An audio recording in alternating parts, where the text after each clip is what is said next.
questions for Sawyer and Keaton. Sawyer, I guess y'all were able to get off to a better start than you had been. What was the difference there, and maybe is it anything Iowa State did to kind of slow you down after that?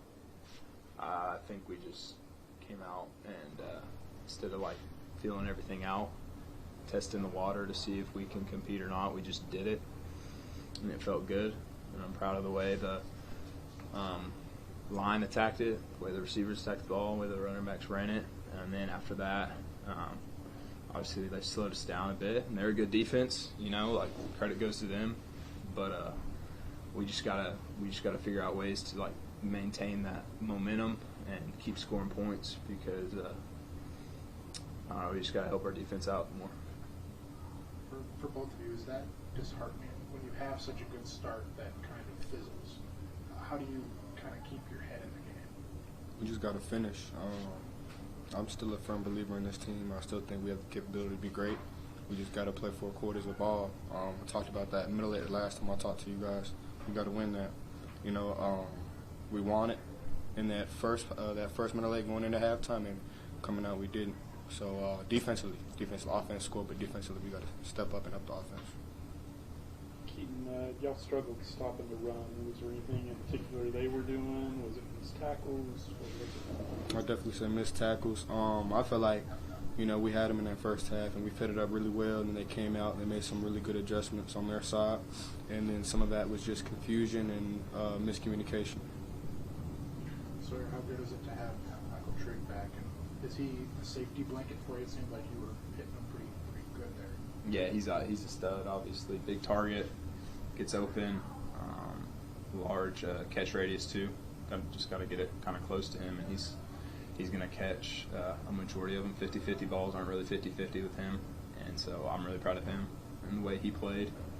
And he came out here and he helped us out a lot. What were they doing to limit y'all's ability to run the football only about 70 yards on the ground? Yeah, they do a good job of just kind of like swarming to it. They play like 3 different layers. So you get it past the line, then the linebackers swarm, and then the safeties are coming. They do a good job of bunching everything up, making it muddy up front, making us bounce it to the outside where they have just a bunch of bodies. And so, that's kind of the game they play, and they did a really good job of that tonight. Hal still got his, but it seemed like they did a good job on Josh. But you did a really good job, seemed like spreading the ball around, like the different receivers were. Maybe last week it was mainly Hal and Josh. Yeah, I think Coach Babb just does a good job with me as far as just like how he coaches me, going through my progressions, putting me in situations that we get good looks, and I'm thankful for him, just the way he coaches me, because I was just going through my reads, and one of them was open, and so that's him, drawing those plays up, and the lineman maintaining a clean pocket, and the receivers actually getting open. So that's kind of why it was spraying today. Is that a 4th down pass something you practice, or is that just kind of the flick, spur of the moment? Yeah, no, that was all just like trying to make something happen, and got to be able to finish that drive after a play like that. Like I said, you've got to give credit to them, though. They do a good job with what they do, and we were throwing punches, and they were throwing punches, and it is what it is, but yeah, that was just trying to make something happen. They were attacking you all over the middle of the field with Higgins a lot on, it seemed like slant routes and things like that. What were they doing that was freeing him up, or was it just one-on-one matchups that he was able to exploit? A lot of one-on-one matchups. Some stuff they do a lot of illusions with motions, overload with the O lineman, so a bunch of things. But a lot of times it's just we got to win our one-on-ones, and we got to do that better. You said you still have faith and belief in this team that y'all can rebound. Why is that? Can you elaborate on that? Well, coming in here in the winter, these guys accepted me like I had been here for 4 years. Coming out of JUCO, I wanted to go to a place where I could call home and I could feel the love, and we could all come in and work no matter what the situation was. And we did that all spring. We did that all summer, and it doesn't change now in the season. Everybody goes through hardships. Everybody goes through the rain, but you're going to experience a sunny day soon, so we got to push through that sunny day. So you've got now a couple weeks until Texas Tech with the bye. What's your focus, and what's your focus on the team as a whole? I would just say, I think the bye will be good. Just like body physically, like getting some guys healed up. So that will be good. And then just like as far as mentally, it's kind of like a reset button. You know, like we did a few good things in the first 6 games, first half of the season, but we kind of gotta do better for the second half. We gotta come together. We gotta just figure it out and make something happen because everybody we know the goal we have for this team. We've been knowing the goal that we have for this team, and it's not over. And that's all I need. That's all he needs. That's all anybody in the locker room needs is just a little bit of hope. We're going to hang on to it, and we're going to attack it. Keith, you talked about with Trey coming back, you guys had a lot of defensive guys come back, particularly Garmin and Steve. How much did that help maybe you guys? A lot. Those guys are pivotal players and have a very pivotal role on our defense, and it was awesome to have them back. I'm sure they were really excited to be back as well, and Garmin got a pick on his birthday, so I'm sure he's real happy about that. But we just got to finish. Like I said, I'm super proud of this defense. I'm proud of the way we played. That back half is unacceptable, though. We got to clean that up. And, in this bye week, that's what we're going to do. We're just going to work and then go attack the next game. Any more questions? Thanks, guys. Thank you both. Thank you.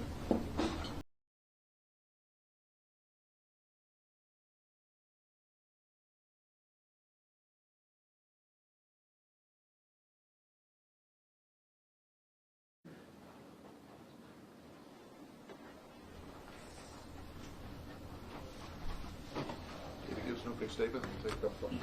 Okay. It's good to see you guys. What a tough loss. Disappointing loss, especially defensively. Just really did not play well. It's tough to kind of walk around in it. I thought that to start the game, I thought we started fast. I thought that there was good energy and execution in the beginning, and I thought we were able to silence the crowd and we were able to move the ball and we were able to make some timely stops. I thought as the game went on, I think offensively the plan was to throw it and have the throw open up the run. There's a 3-man rush and there's kind of spot dropping behind it. And so the ability for Sawyer to kind of move and manipulate the pocket, receivers to sit down in the soft spots of the zone, and 12 or 15-yard, catch there and a curl and whatnot. We're able to kind of really use that to move the ball early in the game. And later in the game, in the second into the second quarter, into the first half, zero pressure started to spike up, and we had to be able to get the ball off quicker, and some screens kind of came from that. I think what all of that brought up, though, was that when it's 3rd and 6, it's 3rd and 5, you wish that there was a running game. And so that those third downs for 3rd and 1, 3rd and 2, and those screens can be a little bit more effective in those instances. I think that kind of continued through the rest of the game. Our run game has to improve and was at times non-existent today. I thought defensively, the amount of motions and shifts, it would be as if there was someone swimming in shallow water and they'd swim on out into the deep, dark ocean, and the deeper water really sank us in terms of the adjustments and just all of it. We would be seeing something new, get on the sideline, adjust to it, go back out, not get it correctly, but not hit it correctly, and then there'd be some type of missed tackle or missed opportunity one-on-one. And I think those two things, just the prevalence of just the adjustments that had to be made, the level of detail, which is a price you pay when you play these people. They do a great job with it. And then that combined with the missed opportunities one-on-one, I think did us in. And so that's frustrating and difficult to say. Take any questions you guys got. After that fast start, is it disheartening, those last 3 quarters? What are your emotions as, it seems like a 3rd week in a row where it's not 4 quarters. Correct. Yeah, very disheartening. Yeah, very frustrated. And I think players for sure feel that. Coaches do. I sure do. There's a bunch of emotions. Disheartening would be probably the most pleasant one. Dave, how pivotal was that blocked punt return? just because it seemed like it was a game that was right there. Y'all kind of It is. Yeah, it is. You know, in those moments, you have to find ways that you can win the game, and not have ways that you can lose it. And I think in these last couple losses, there's been those instances where we've almost found a way to lose a game, and to be talking about it and to focus on it, and then to still have something like that happen is very disheartening, and it's frustrating. And we're better than that, and I take responsibility for it. I have to coach them better. Is there an easy fix for missed tackles? It seemed like that was happening a lot defensively, and they were kind of escaping you that way. Yeah, I thought there was just probably the confusion or the extreme level of shifts in motions and all the detail that needed to be put into that. I think that was affecting guys, and so that there was never really a being settled. And so I think when that happens and the ball's kicked out here and the ball's kicked out there, you're not really sure if you're living here and you can put all your clothes away, or you're not sure, hey, I just keep all my clothes in my backpack because I'm going to be moving somewhere quick on a shift or on a motion.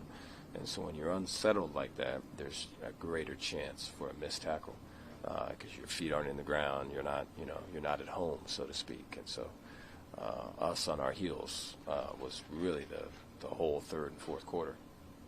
That second series of the third quarter, was there any thought to kick a field goal there, down 5 with about halfway of the third quarter gone? Yeah, we were trying to score touchdowns at that point. I think in that stage of it, knowing that we were struggling on one side of it to try to get touchdowns was really a critical deal, and this was before it kind of got away from us. How good was it to have Michael Trick back? It seemed like he was kind of a safety blanket for Slayer, that he was finding a lot. Yeah, I think between Hal and Michael, and then those are guys that are really long. They have the ability to get separation and to win their one-on-ones. If you do one-on-one coverage versus them, there's a really great chance of them winning it. And so I think Sawyer takes confidence in that, and for sure looks for those guys. And I thought that Spav did a great job of trying to get matchups with that. And so I think all of that's kind of understood. But then when you try to work and get a matchup and have that as an outlet, I thought he did a good job of that tonight. Dave, you might have answered it with just they mainly rushed 3. Yeah. But it seemed like Sawyer had a nice pocket for most of the night. Yeah. The protection of our guys versus 3 rushers, I thought was good. I think we have to kind of start there, and so that was good to see. And then I thought Sawyer did a good job of manipulating the pocket, of staying in there and allowing guys to be able to find soft spots and zones and then move when it got maybe cloudy or it got kind of gray. He would move, and then the receivers did a good job of moving with him, and they were finding soft spots and zones, where we were able to move down the field doing that. A lot of them were kind of broken plays, and so I thought Sawyer, I think him working with the O-line really allowed our receivers to find those voids. Keaton talked about buy-in and the locker room and having faith in his team. And you seem to, any players that I've spoken with, you seem to have players that reiterate that a lot. Yeah. How do you get that buy-in to start translating onto the field, or is it something that is X's and O's? What is that buy? How does that buy-in end up translating? Because it seems like you have a lot of players that are bought into what y'all are doing. Yeah, it's the level of detail in this one. And I think it's not beating yourself, I think if you have a block kick, if you have, personal fouls, if you have PIs, if you're doing these things, you're fighting yourself. And we had such a really formidable and great opponent tonight. That's enough for us to fight them, And so I think a lot of it, all of our boys are trying to win. They're trying to do good. They're trying to achieve. But there's a level of detail, and there's a level of professionalism that has to be developed. This league demands it. And until we get it, unfortunately, it's probably going to be stuff like this. And so this is not acceptable. And we have to be able to demand it as coaches and get to that next level. You need the bye? Do you need the bye right now? We're a little bit beat up right now. I think we're in the phase of kind of being beat up and then getting guys back. And so tonight was a physical game. And so I think this will be good to have some guys be able to heal up. And then, this last half of the schedule, I'm excited about attacking it. I think that there's great matchups ahead for us. You have a locker room that's just really pissed off and frustrated, and I know that we'll be able to get them turned in the right direction. Thanks, Joe. Okay, thank you guys.